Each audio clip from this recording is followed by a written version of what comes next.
Everyone told me to stay away from credit cards. Like, genuinely, that was the advice I got growing up. Don't touch them. They'll ruin your life. Treat them like they're radioactive. And for a long time, I just accepted that. But recently I started actually questioning it, and what I found made me feel kind of stupid for never looking into this sooner. So today, I want to talk about credit card fear, where it comes from, whether it's actually valid, and what I figured out when I sat down and tried to think through it for someone like me, starting from basically nothing. Let me set the scene first. Growing up, credit cards were treated like a trap in my house. Not in a dramatic way, just a quiet, consistent message that debt was dangerous, and credit cards were how people ended up in debt. I absorbed that. I never questioned it, and honestly, for a long time, I thought I was being responsible by avoiding them entirely. Then, a while back, I was in a situation where I needed to rent a car, and I had my debit card, which I thought was fine because, hey, it's still a card with my money on it. But then I found out that using a debit card for a rental means they put a massive security hold on your account. We're talking hundreds of dollars just sitting frozen while you have the car. All my spending money for that trip gone into some invisible holding cell while I tried to figure out how I was supposed to eat for the weekend. That was the moment I realized I had been operating with this belief that avoiding credit was the safe choice, and it had actually cost me something real. So I started looking into it, and what I found is that the fear most people have around credit cards, including the fear I had,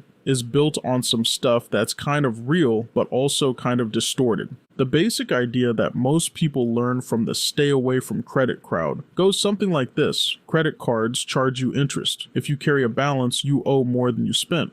Debt is a trap. Therefore, credit cards are dangerous, and that logic isn't completely wrong. The interest rates on credit cards are genuinely brutal. We're talking average rates sitting around 20%, which is way higher than other forms of borrowing. If you borrow money on a credit card and don't pay it back quickly, the math turns against you fast. Someone spends $500, doesn't pay it off, and suddenly they're paying interest on that $500, and then interest on the interest, and the number just climbs. That part of the fear is grounded in something real. But here's where I started to notice that the advice I was given was incomplete. The warning was always about what happens if you use a credit card wrong. Nobody ever told me what happens if you never use one at all. Because here's the thing I didn't know. Credit cards, when used responsibly, are actually one of the main ways that the financial system tracks whether you're trustworthy with money. It's called a credit score. And it affects way more than just whether you can get a credit card. It affects whether you can rent an apartment without a massive deposit. It affects the interest rate you get on a car loan. It affects whether a landlord even approves your application. And one of the key things that builds your credit score is having a credit card in good standing and paying it off on time every month. If you avoid credit cards completely, you don't build credit. And if you don't build credit, you're essentially invisible to the financial system in a way that can actually hurt you when you need things like housing or a loan. The safe choice, it turns out, might not be that safe.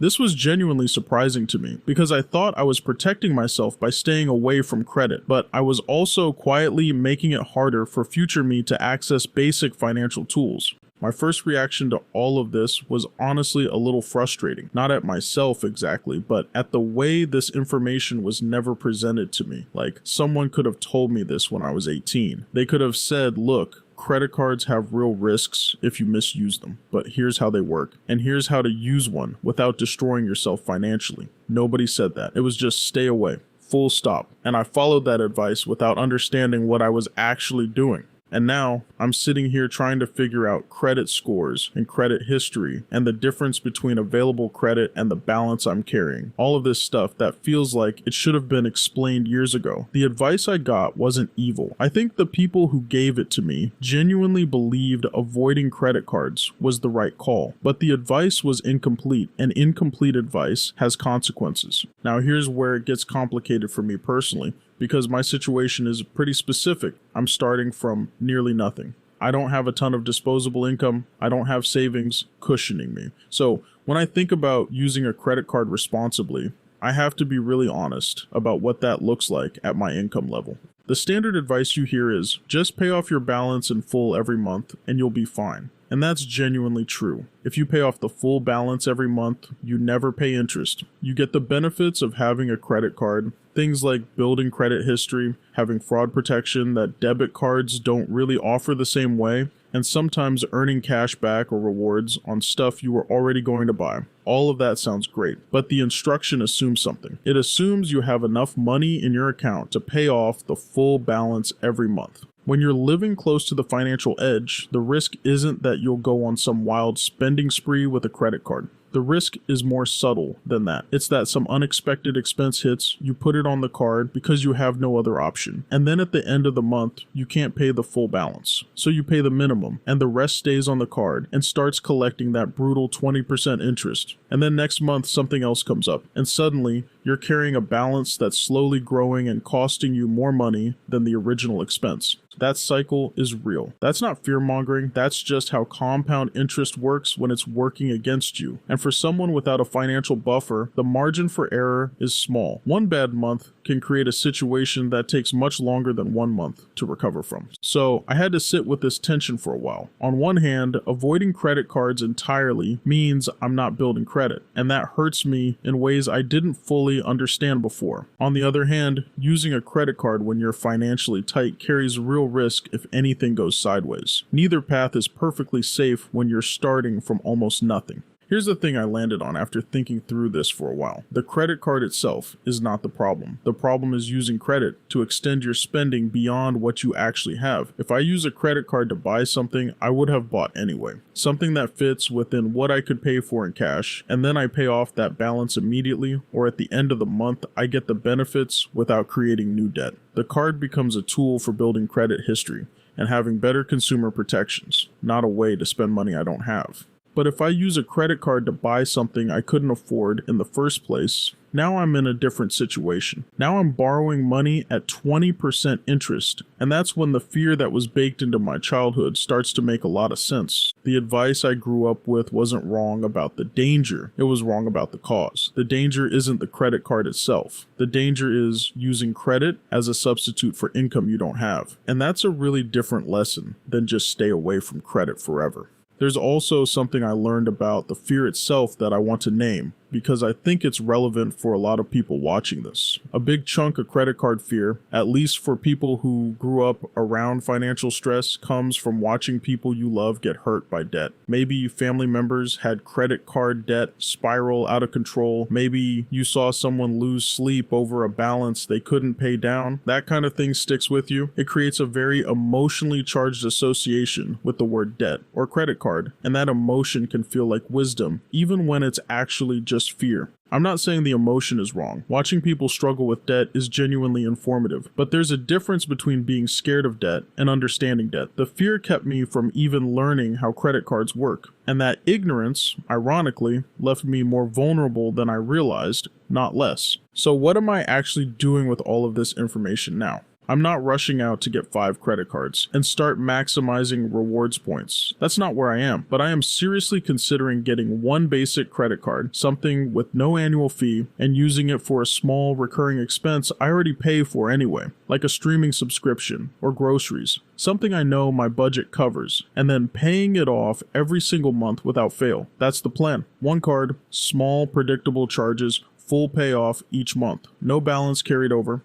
The goal isn't to earn points or travel for free. The goal right now is just to start building a credit history because I've already lost time on that. And future me is going to need access to the financial system in ways that require a credit score. And I'm going to keep an emergency buffer in my bank account separate from what I'd spend on the card. Not a huge one. I'm not in a position for that yet, but enough that if something unexpected hits in a given month, I can still pay off the card without carrying a balance. That's the safety net that makes the whole thing work at my income level. The bigger realization I'm taking away from this is that financial advice without context is kind of useless. Stay away from credit cards means something very different depending on who you are, what your income is, what your financial history looks like, and what you actually need credit for. The advice sounds like wisdom, but it's actually just a rule, and rules without context can lead you somewhere you didn't intend to go. I spent years thinking I was being responsible, and in some ways I was.